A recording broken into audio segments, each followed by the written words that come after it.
어느 날 오후 3시 기도하는 시간이 되어 베드로와 요한이 성전으로 올라가고 있었습니다. 성전 문에는 태어날 때부터 걷지 못하는 사람이 앉아 있었습니다. 사람들이 그 사람을 날마다 메고 와서 아름다운 문이라 부르는 성전 문에 앉혀놓고 성전에 들어가는 사람들에게 구걸을 하게 하였습니다. 베드로와 요한이 막 성전으로 들어가려는 것을 보고 걷지 못하는 사람은 그들에게 구걸을 하였습니다. 베드로는 요한과 함께 그 사람을 눈여겨본 후에 우리를 보시오 라고 말했습니다. 그 걷지 못하는 사람은 무언가 얻을 것을 기대하면서 두 사람을 쳐다보았습니다. 그러나 베드로는 이런 말을 하였습니다. 은과 금은 내게 없으나 내게 있는 것을 당신에게 주겠소. 나사렛 예수 그리스도의 이름으로 일어나 걸으시오. 이 말을 하면서 베드로는 그 사람의 오른손을 잡아 일으켜 세웠습니다. 그러자 그 사람의 다리와 발목에 힘이 생겼습니다. 그 걷지 못하던 사람이 벌떡 일어나 걷기 시작하였습니다. 그는 두 사람과 함께 성전으로 들어가 걷기도 하고 껑충껑충 뛰기도 하면서 하나님을 찬양하였습니다. 모든 사람이 걷지 못하던 사람이 걸어다니는 것과 하나님을 찬양하는 것을 보았습니다. 사람들은 그가 전부터 성전의 아름다운 문에 앉아 구걸하던 바로 그 사람이라는 것을 알고서 눈앞에서 벌어진 이 일로 인해 크게 놀라며 이상하게 생각했습니다. 네, 고맙습니다. 우리 가슴에 손을 얹고 믿음을 고백과 함께 말씀을 듣겠습니다. 제가 먼저 고백하겠습니다. 하나님은 나를 사랑하십니다. 나는 그 사랑 안에 있습니다. 하나님은 오늘 나에게 말씀하실 것입니다. 그 말씀에 능력이 있습니다. 그 말씀에 생명이 있습니다. 나의 마음을 하나님께 열겠습니다.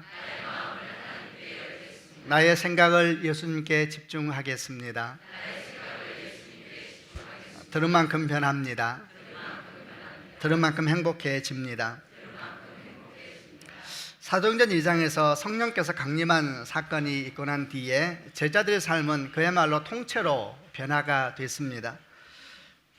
지식으로만 가지고 있었던 믿음이 가슴으로 흘러내려오기 시작하고 믿으면서도 전혀 영향력이 없었던 그들의 삶이 선포를 통하여서 또 삶을 통하여서 주변 가운데 거룩한 영향력으로 흘러가기 시작하였습니다. 이렇게 초대교회가 시작이 되었는데 이 초대교회가 시작이 되면서 있었던 공동체적인 기록에 대한 말씀도 사도행전 2장에 볼 수가 있습니다. 초대교회에서 일어났던 가장 놀라운 사건 중에 하나가 바로 그 공동체에 있었던 사건이기도 합니다. 그들은 함께 모여 살면서 서로의 물건을 공유하고 그리고 서로의 재산과 소유를 팔아서 필요한 사람에게 나누어 주었다, 이렇게 성경에 기록되어 있습니다. 대단히 놀라운 일입니다. 2000년 전의 사건입니다. 계급 사회였고 신분 사회였기 때문에 사람은 태어나면서부터 존귀한 사람도 정해져 있었고 태어나면서부터 인간 이하의 사람도 정해져 있었던 그런 시기였습니다. 그런데 그들이 함께 공동체를 이루고 또 서로 물건을 공유하고 자신의 재산과 소유를 팔아서 나누어 주었다는 것은 아무리 생각해도 대단히 놀라운 사건임이 분명합니다. 이런 말씀들을 묵상할 때에 혹시 우리 마음 가운데 대단한 구제사역이 일어나고 있구나, 대단한 긍휼사역이 일어나고 있구나, 이렇게 접근하시면 안 됩니다. 그보다 더 근본적인 변화가 일어나고 있었는데 그것은 사람들의 가치관이 변하고 있었다는 겁니다.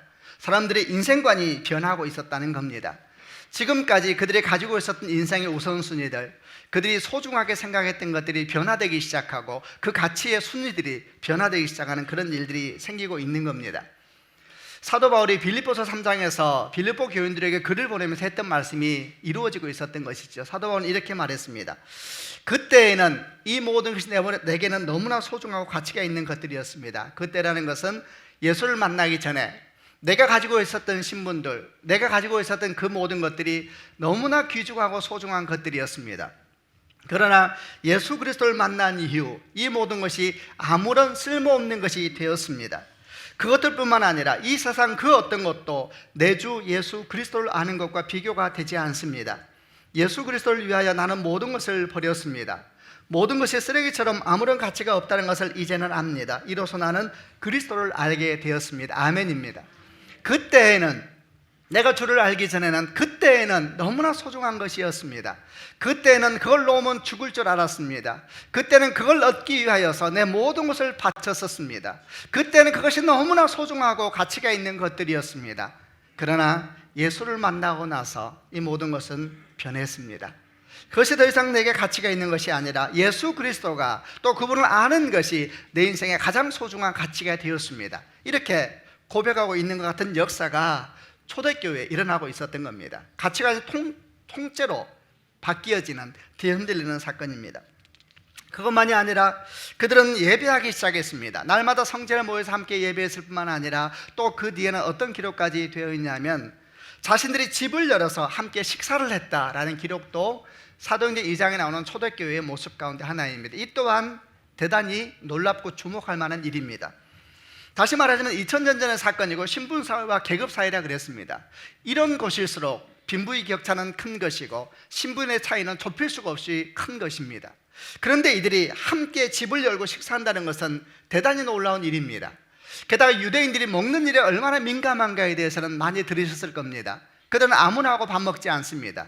그런 그들이 집을 열기 시작하고 함께 모여서 식사하면서 공동체를 이루었다는 사실은 대단히 놀라운 사실이고, 또 이 말씀을 우리가 읽으면서 질문할 수밖에 없는 것들입니다. 정말 이런 일이 있었을까?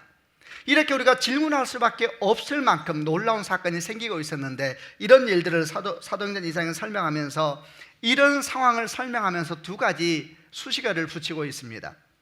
그들은 기쁘고 순수한 마음으로 음식을 나누고 집을 열면서 함께 식사를 했습니다. 이렇게 설명합니다. 기쁘고 순수한 마음으로.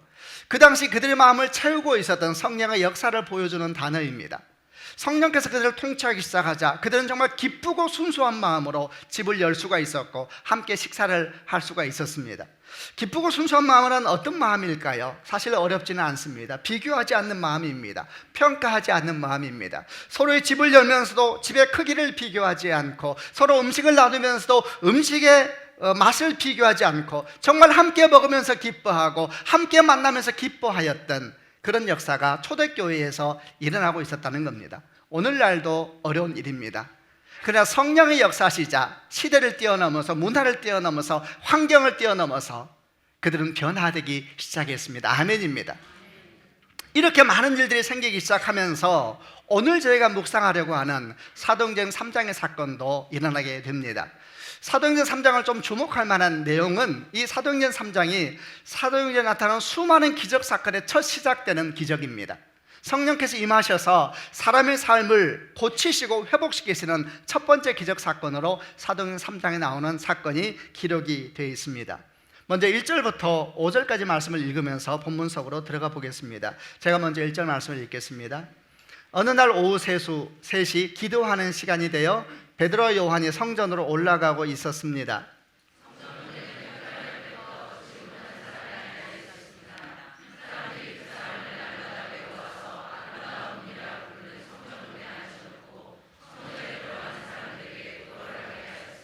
베드로와 요한이 막 성전으로 들어가려는 것을 보고 걷지 못하는 사람은 그들에게 구걸을 하였습니다.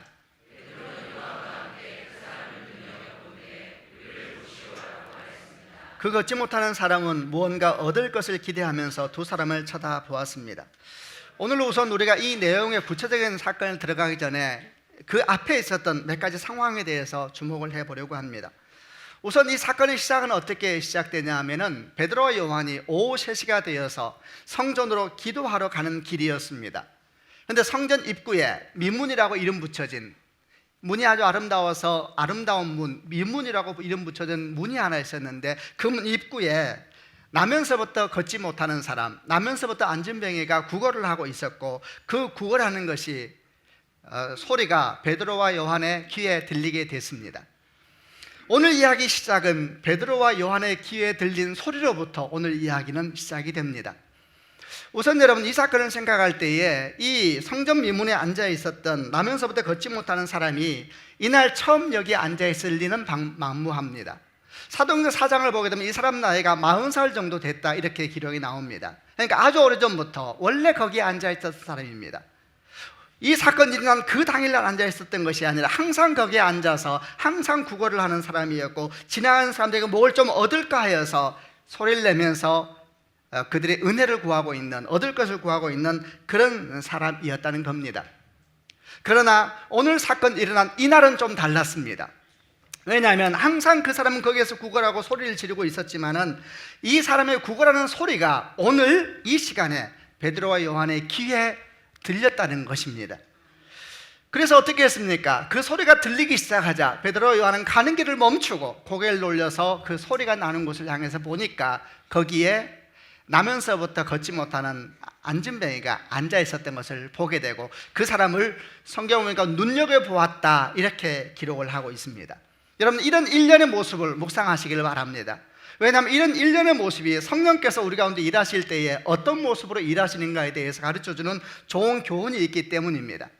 여러분, 성령께서 일하시자면 어떤 일이 우리 가운데 일어나냐 하면 평소에 안 들리던 소리가 들리기 시작합니다. 평소에 무심코 지나갔던 사람들이 눈에 들어오기 시작합니다. 왜냐하면 성령께서 우리 가운데 들어오기 시작하면서 우리의 귀와 우리의 눈이 변하기 때문에 그런 것입니다. 여러분, 항상 있었던 사람입니다. 항상 질렀던 소리입니다. 그 사람은 하루 이틀 거기에 있었던 것이 아니었습니다. 그러나 이전에는 안 보였습니다. 이전에는 안 들렸습니다. 그런데 어느 날 소리가 들리기 시작합니다. 왜냐하면 성령께서 임하시면서 사람들의 소리가 들리기 시작하는 것입니다. 그 소리가 뭡니까? 아파하는 소리, 애통해하는 소리, 슬퍼하는 소리, 사람들의 아픈 소리들이 사람 귀에 들려오기 시작하는 것입니다. 그것뿐 아닙니다. 그전에도 그 길을 지나갔지만은, 예전에는 그 소리가 바람처럼 스쳐 지나갔지만은 이날은 그 소리가 그들의 마음속으로 파고 들어왔고 그들의 걸음을 멈추게 하면서 그들의 몸을 돌려서 그 소리가 나는 사람을 향하여 주목하기 시작했습니다. 이제 들릴 뿐만 아니라 사람에 보이기 시작합니다. 왜 그럴까요? 하나님의 마음이 그들에게 들어왔기 때문에 그런 겁니다. 하나님의 귀가 들어온 것입니다. 아멘입니다. 하나님의 눈이 들어온 것입니다. 그래서 안 보였던 것이 보이고 안 들렸던 것이 들리기 시작하면서 하나님의 사건이 그 사람에게 시작된 것입니다. 이런 일련의 상황을 묵상할 때에 떠오르는 한 사람이 있습니다. 어메이징 그레이스라고 우리나라 찬양에서 나 같은 죄인 살리신 그 은혜 놀라워라는 아주 유명한 찬양 가사를 지은 존 뉴턴이라는 목사님이었습니다. 그는 10대 때 노예선을 탔던 노예 상인이었습니다. 원래 그가 태어났을 때 그의 어머니는 독실한 크리스찬이어서 열심히 아들을 위해서 기도하고 그 아들이 목사가 되길 바라면서 기도했었지만은 이 존 뉴턴이 6살이 되었을 때 어머니는 먼저 이 세상을 떠나게 되었고, 남아있는 아들은 노예를 팔면서 인생을 만들어가는 노예 상인이 되었습니다. 그 당시의 노예는 정말 사람이 아니었습니다. 아프리카에 잡은 노예들을 데리고 갈 때 그들은 가축보다도 못한 대접을 받았습니다. 이런 일들을 하면서 뉴턴은 인생을 만들어 갔습니다.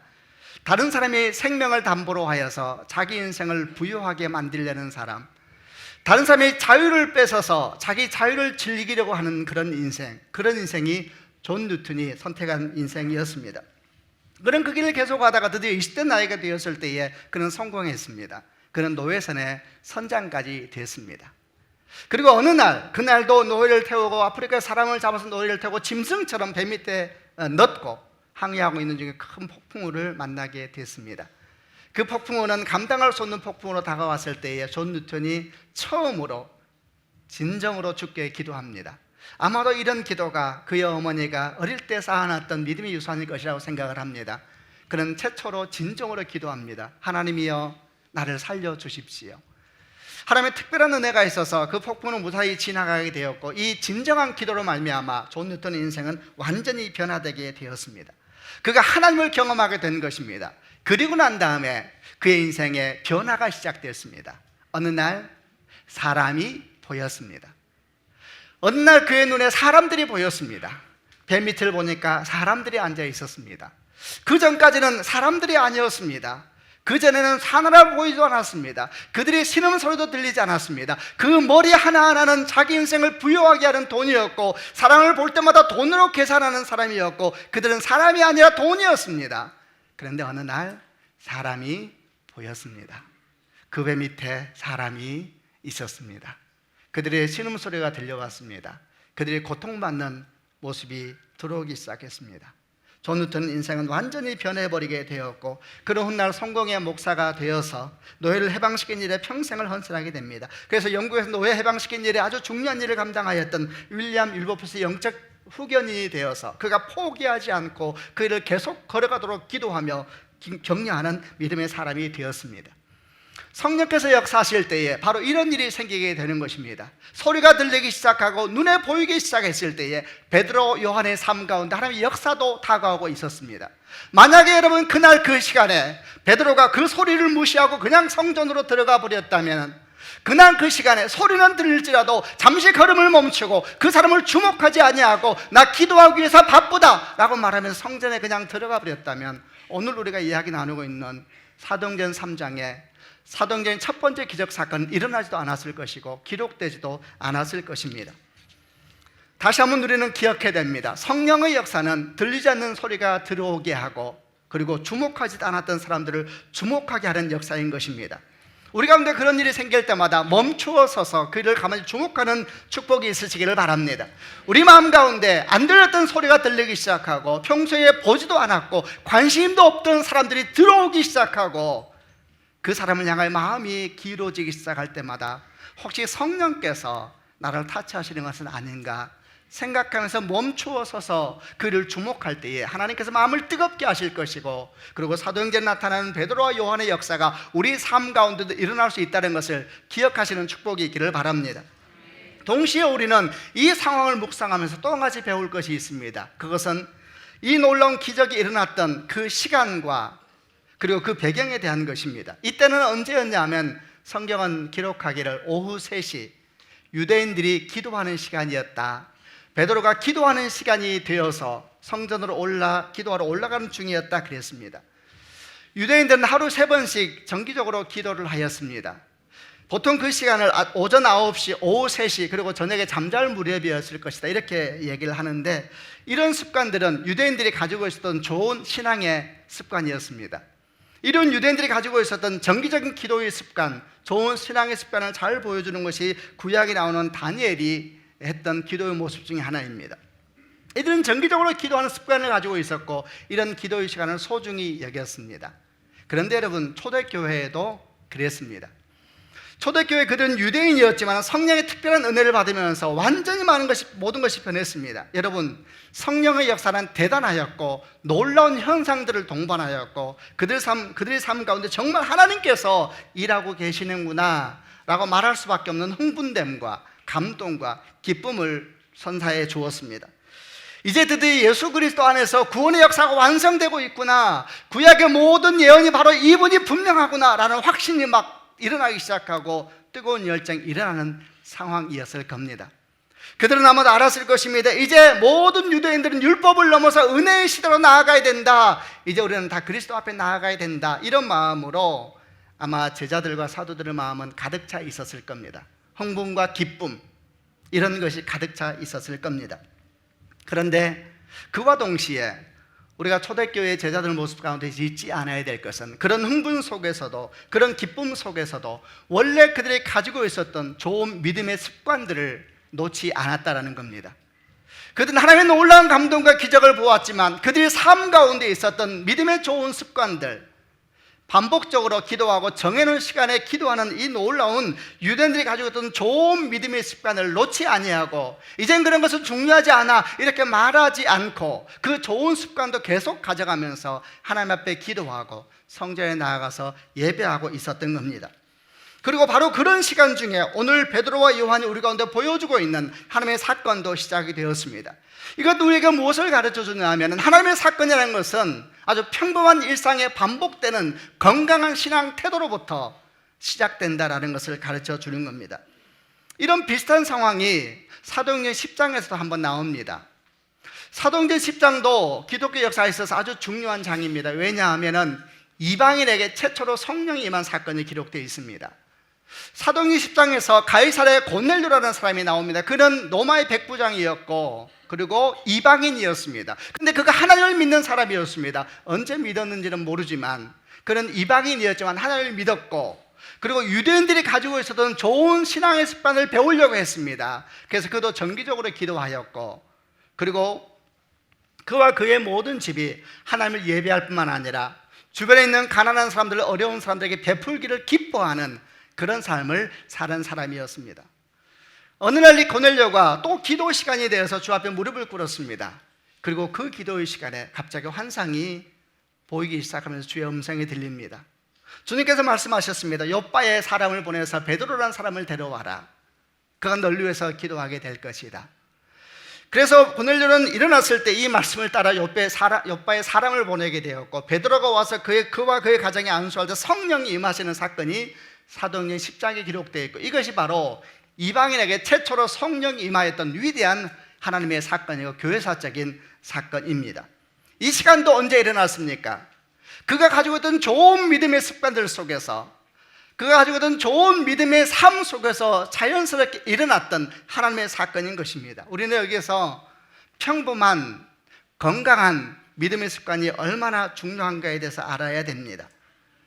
우리는 특별한 것을 찾기를 좋아합니다. 특별한 시간을 이야기하고 특별한 기도의 사건이 일어나길 원하고 특별한 장소에서 예배하기를 원합니다.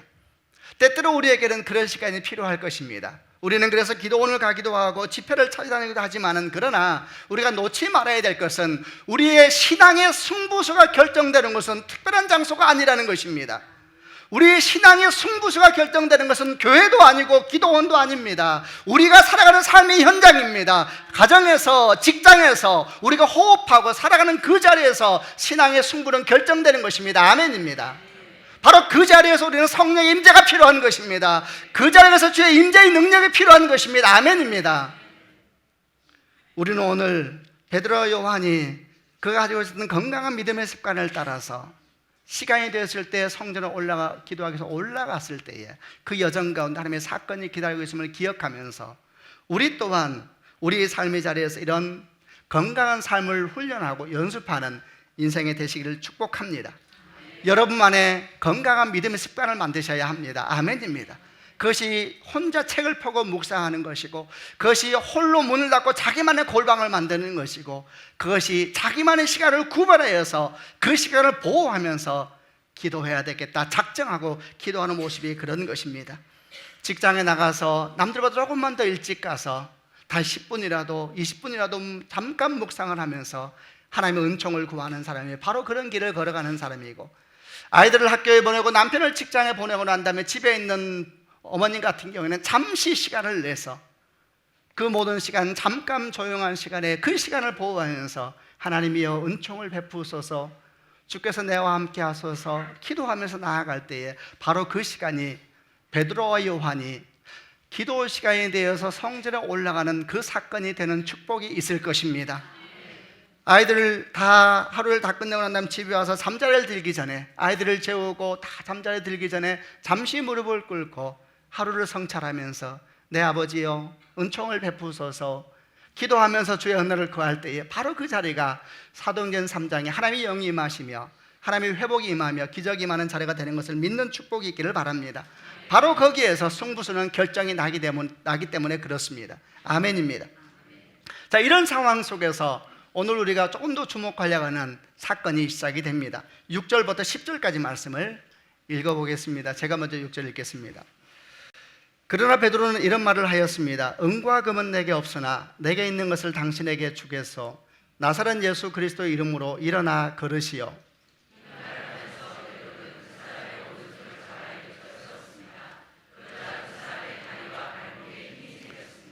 그 걷지 못하던 사람이 벌떡 일어나 걷기 시작하였습니다. 그는 두 사람과 함께 성전으로 들어가 걷기도 하고 껑충껑충 뛰기도 하면서 하나님을 찬양하였습니다.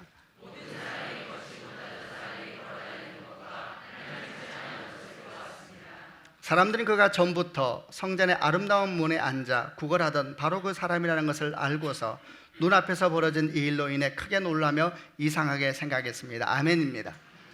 이제 하나님의 마음의 감동을 따라서 그들은 걸음을 멈추고 그리고 그 소리가 나는 곳에 있는 사람을 주목해 보았습니다.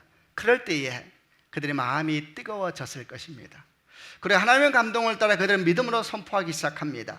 은과 금은 내게 없지만 내게 있는 것으로 내게 주노니 곧 나사렛 예수 이름으로 일어나 걸으라, 이렇게 선포합니다. 할렐루야. 그랬더니 그 사람이 벌떡 일어났습니다. 발과 발목에 힘을 얻고 성경 말하기를 베드로와 요한과 함께 성전 안으로 들어가며 걷기도 하고 뛰기도 하면서 하나님을 찬양했다, 이렇게 기록이 되어 있습니다. 여러분, 베드로와 요한이 일으킨 그 사람이 누구입니까? 성경이 기록하기를 그의 이름도 기록하지 않고 가문도 기록하지 않으면서 한 가지 설명으로 그 사람이 누군지를 말해줍니다. 그 사람은 성전 미문에 앉아있는, 나면서부터 안진뱅이인 사람이었습니다. 성전 아름다운 문이라고 이름 붙여진 그 문 입구에 앉아서 구걸하는, 나면서부터 걷지 못하는 사람, 그 사람이 바로 오늘 사건의 대상이 된 사람입니다. 우선 여러분, 우리는 또 이 일을 묵상하면서 이 사람이 앉아있던 장소, 이 사람의 인생을 한마디로 말하면 뭐라고 말할 수 있을까? 사실 그가 앉아있던 장소에 그 사람의 인생이 있었지요. 그는 성전 미문에 앉아있는 사람이었습니다. 성전 미문이 어디인가? 성전 미문은 성전을 들어갈 때 제일 바깥에 있는 큰 뜰을 이방인의 뜰이라 그럽니다. 이 이방인의 뜰에서 다음으로 들어가는 문이 이스라엘의 뜰로 들어가는데, 이스라엘 뜰에 들어가면 여인의 뜰부터 시작이 됩니다. 그런데 이방인의 뜰에서 이스라엘의 뜰로 들어가는 곳을 막고 있는 문이 미문이었습니다. 이 사람은 이 이방인의 뜰에서 이스라엘 뜰로 들어가는 그 입구에 앉아서 구걸하는 사람이었습니다. 이방인의 뜰은 어떤 곳인가? 누구나 갈 수 있는 곳입니다. 이방인들도 갈 수 있고, 그리고 몸에 문제가 있는 사람도 갈 수가 있었습니다. 옛날에는 몸에 문제가 있으면 하나님이 은혜가 없다고 생각했습니다. 그러나 그 사람도 이방인의 뜰은 갈 수가 있었습니다. 그래서 이 이방인의 뜰에서는 유대인들이 말씀을 가르치기도 하고 강론하기도 하였던 그 장소가 이방인의 뜰이었고, 우리 주님께서 그 이방인의 뜰에서 장사하는 사람을 내어 쫓으셨던 성전 청결 사건이 있었던 것도 이방인의 뜰이었습니다. 이 이방인의 뜰과 이스라엘 뜰 사이를 나누는 것이 미문이었고, 그 자리에 이 사람이 앉아 있었다는 겁니다. 이런 질문을 한번 해보시기를 바랍니다. 성전 미문에 앉아있는 이 사람을 잠깐 생각하십시오. 그리고 성전 미문을 바라보시기를 바랍니다. 여러분, 이 사람이 앉아있는 자리는 성전인가요? 아닌가요? 이 사람이 앉아있는 곳은 예배자가 있는 곳인가요? 아닌가요?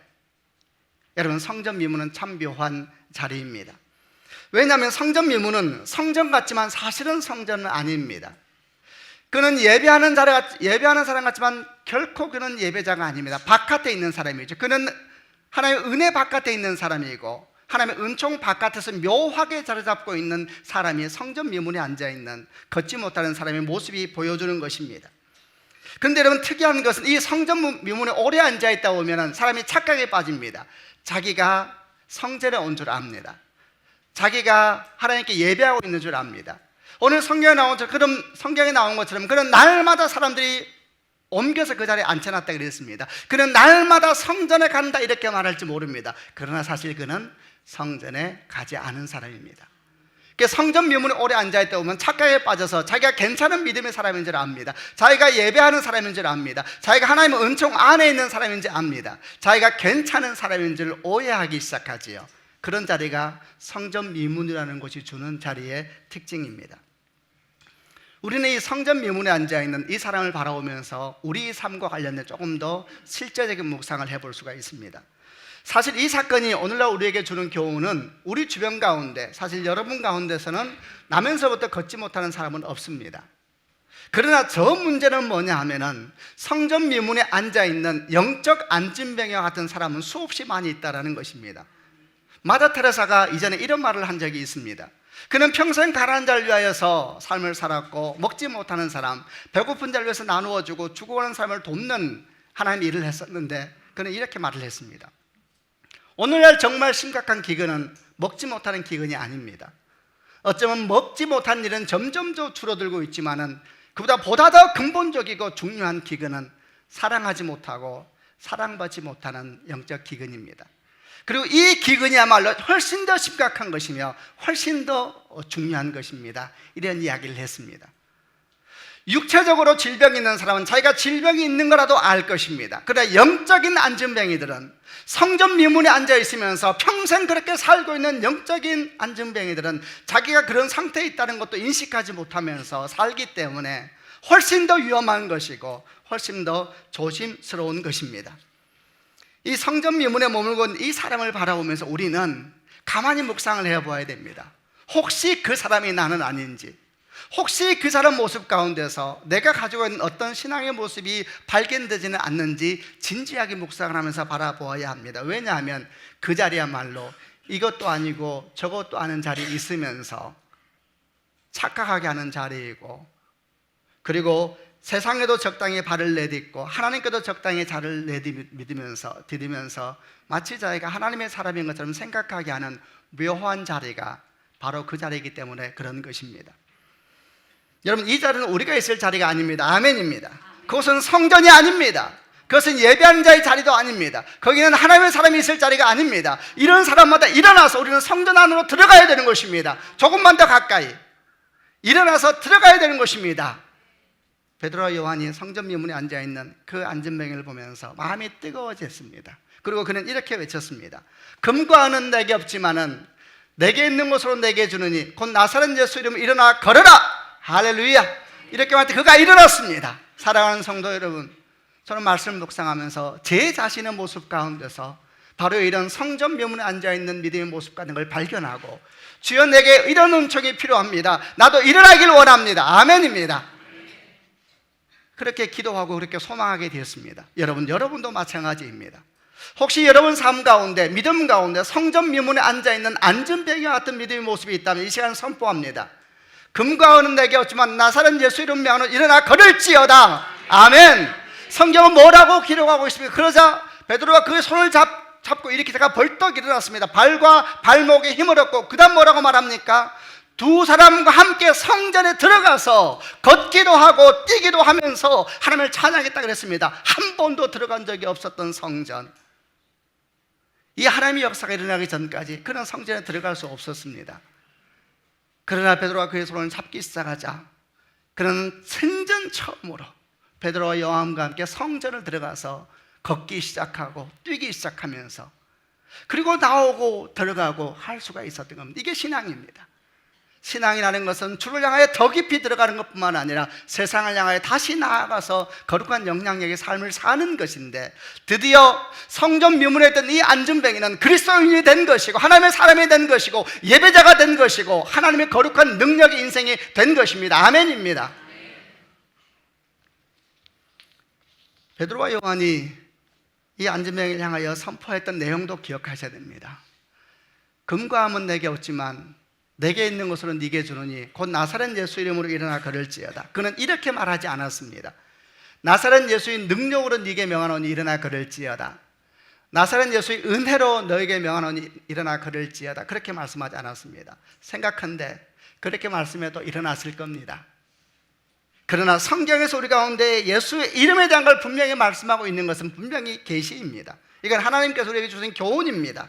왜냐하면 예수에게서 나온 그 어떤 것이 우리 능력이 아니기 때문입니다. 예수에게서 흘러나온 그 어떤 것이 우리 능력이 아니라 예수 그분이 우리 능력이기 때문입니다. 아멘입니다. 예수 이름이라는 것은 그분의 본질을 말하는 것이고 그분 존재 자체를 말하는 것입니다. 우리가 필요한 것은 그분에게 흘러나온 것이 아니라 그분이 필요합니다. 우리가 필요한 것은 그분에게서 흘러나온 그 어떤 은혜, 사실은 그것이 아니라 그분이 필요합니다. 참된 능력은 사실 은혜도 아니요 그분의 흘러나온 능력도 아니라 그분 자체이기 때문에 그런 것입니다. 아멘입니다. 일찍이 느헤미야 선지자는 느헤미야 8장 7절 말씀하셨습니다. 여호와를 기뻐하는 것이 너희의 힘이니라. 여호와를 기뻐하라 그랬습니다. 그분을 기뻐하라, 그분을 예배하라, 그분을 찬양하라. 그분을, 우리도 마찬가지입니다. 우리는 나사렛 예수 그분을 찬양하고 그분을 예배하고 그분 이름으로 살아가야 되는 것입니다. 오늘 교회 유기에 대해서 많은 사람들이 걱정을 하면서 이구동성으로 고민하는 것이 뭐냐 하면, 오늘날 교회는 또 크리스찬들은 금과 은은 대단히 많아졌지만 나사렛 예수 이름은 잃어버렸다는 겁니다. 생각한데 사람들 눈만 없었다면 교회는 금으로 기둥을 세우고 은으로 벽을 발랐을 겁니다. 어찌 또 가만히 생각해 보면은 그보다 더 화려하게 지은 교회들도 얼마나 많은지 모릅니다. 그러나 우리는 예수의 이름을 잃어버렸다면 여러분 다 잃어버린 것입니다. 아멘입니다. 우리도 모르는 사이에 우리들은 예수의 이름으로 일하는 것이 아니라 금과 은으로 일하는데 익숙해져 버리고 습관이 되어 버리는지도 모릅니다. 시골에 있는 미자립 교회 목사님들을 만나서 우리가 어떻게 하면 함께 사역을 할 수 있을까 논의하다가 그분들이 했던 말 중에 항상 제 마음에 남아있는 이야기가 있습니다. 그분들이 이런 이야기를 했었습니다. 여름이 되면은 도시교회에서 많이 온다고 합니다. 수련회라는 이름으로 또는 시골 봉사라는 이름으로 또 우리가 말하는 아우리치라는 이름으로 참 많이 온다고 합니다. 그럼 그분들이 와서 항상 말하는 것이라는 느낌이 도와주러 왔습니다. 이렇게 말한다는 거예요. 그런데 이제는 그 말이 싫다고 합니다. 왜냐하면 그렇게 말해놓고 와서 자기들끼리 바베큐 해 먹고 자기들 놀다가 갈 때는 어느 정도 헌금을 하고 물론 전도도 하고 봉사도 하지요. 그리고 모든 일을 할 때마다 항상 주고 가는 느낌이 있다고 합니다. 도와주러 왔습니다. 이런 느낌을 항상 말을 하고 주고 간다는 거예요. 그래서 그들이 가고 나면 그렇게 초라해진다고 합니다. 마음이 그렇게 상한다고 합니다. 도와주러 오는 사람들, 마치 나는 많이 있고 당신은 없으니까, 나는 우리 교회는 사람들이 많고 당신 교회는 사람들 적으니까, 우리는 사람들이 많이 예배하는데 당신은 미자립 교회니까 도와주러 왔습니다. 이 말이 그렇게 상처가 되고 아프다는 얘기를 들으면서 참 그러하겠다 생각이 들었습니다. 오늘 말씀과 연관돼서 묵상을 해보았습니다. 혹시 우리도 모르는 사이 우리는 나사렛 예수 이름으로 일하는 것이 아니라 금과 은으로 일하고 있는 것은 아닐까? 우리도 모르는 사이에 그렇게 말하고 있고 그렇게 바라보고 있고 그렇게 행동하고 있는 것은 아닐까? 여름 사역을 준비하면서 목사님들에게 부탁을 드렸습니다. 도와주러 간다고 말하지 마세요. 도와주러 간다고 생각하지도 마십시오. 사실 가만히 생각해 보면 그분들이 우리를 위하여 사역지를 베풀어 주는 것입니다. 우리가 섬길 수 있도록 기회를 제공해 주는 것입니다. 우리는 힘을 다해서 봉사하고 난 뒤에 그저 감사하다고 말을 해야 됩니다. 어떤 부담도 두지 말고 우리 밥 우리가 챙기고 우리가 다 하고 난 다음에 수고했다라고 말한다면 아닙니다. 당연히 저희가 해야 될 일을 한 겁니다 라고 말해야 됩니다. 누가복음 17장 10절에 이와 같이 너희도 명령받은 것을 다 행한 후에 이르기를 우리는 무익한 종이라 우리가 해야 할 일을 한 것뿐입니다 할지니라 이렇게 주님께서 말씀하셨습니다. 아멘입니다. 오늘 우리는 사도행전 첫 번째 기적의 사건을 보면서 많은 생각을 하게 되고 많은 고민을 하게 됩니다. 그리고 우리는 기도해야 됩니다. 주여 내게도 사람의 소리가 들리게 하시고 내게도 안 보이던 것이 보이게 하여 주시옵소서. 아멘입니다. 주여 내게 은총을 베풀어 주시사 내게 건강한 신앙의 습관이 만들어지게 하여 주옵소서. 또 우리는 기도해야 됩니다. 아버지여 나는 성전 미문에 앉아있는 신앙인을 거부합니다. 주여 내가 일어나게 하여 주셔서 들어가며 나오며 외치고 노래하는 인생이 되게 하여 주옵소서. 내가 영적인 착각에 빠지지 않게 하여 주옵소서. 나는 그런 인생을 거부합니다. 하나님, 우리는 또 주께 기도해야 됩니다. 하나님 아버지여 우리에게 필요한 것은 금과 은이 아니라 나사렛 예수의 이름입니다. 주여 내게 은총을 베풀어 주소서. 주의 은혜가 여러분과 함께 하시기를 바랍니다. 기도하십시다.